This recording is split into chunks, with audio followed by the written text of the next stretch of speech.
Hi மக்களே, எல்லாருக்கும் வணக்கங்க. பாசிப்பயிறு முளைக்கட்டை வச்சுருந்தேன். அது நல்லாவே வந்திருந்தது. காலைல நான் இதை சாப்பிட்டுட்டேன். பசங்களுக்கு கொஞ்சம் போல் சர்க்கரை போட்டு கொடுத்துட்டு ஒரு முட்டை தோசை ஊற்றி கொடுத்தேன். அவங்க சாப்பிட்டுட்டு ஸ்கூலுக்கு கிளம்பிட்டாங்க. இந்த ட்ரெஸ் வந்து நான் மீஷோவில் ஆர்டர் போட்டிருந்தேன். 180 ட்ரெஸ் ரொம்பவே நல்லா இருந்தது. இதை வந்து நம்ம ஜீன்ஸுக்கும் யூஸ் பண்ணிக்கலாம், பிளாசோவா பேண்ட் இருக்கலாம் அதுக்கும் யூஸ் பண்ணிக்கலாம். ரெண்டுமே நேவி ப்ளூ கலர் யூஸ் பண்ணும்போது ரொம்ப நல்லாயிருக்கும். ஜீன்ஸ் யூஸ் பண்ணுறீங்க அப்படின்னா ஒயிட் யூஸ் பண்ணிக்கலாம், அதுவும் நல்லாயிருக்கும். நான் வந்து வியர் பண்ணி பார்த்துட்டு சொல்கிறேன் எப்படி இருக்குன்ட்டு. ஆனால் ட்ரெஸ் எனக்கு ரொம்ப பிடிச்சிருந்தது. அதுக்கப்புறம் ஈவினிங் வந்து என் ஃப்ரெண்டு கோயிலுக்கு வரேன்னு சொல்லியிருந்தா. 2 பேரும் சேர்ந்து முருகன் கோயிலுக்கு போயிருந்தோம். தேனிமலைக்கு தான். எங்களுக்கு தேனிமலைக்கு போகிறது ரொம்பவே பிடிக்கும்.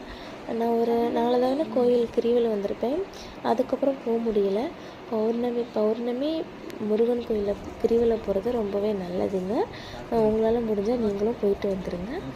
ரிட்டன் வரும்போது அர்ச்சனை பண்ண வாழைப்பழம் இதெல்லாம் அங்கே குரங்கு வரும், அதுக்கு கொடுத்துட்டோம். இந்த பிரேம் பாருங்களேன், ரொம்பவே நல்லா இருக்குல்ல. என் ஃப்ரெண்டுக்கு தெரியாது நான் அவ்வளோதான் ஃபோட்டோ எடுக்கிறேன்னு அவன் நினச்சிட்டு இருந்தேன். அப்புறம் தான் தெரியும் இனிமேல் தான் பாப்பா பக்கத்தில் குறைஞ்சிருக்கதையே. அது சரியான காமெடியாக இருந்துச்சு. ஓகே மக்களே.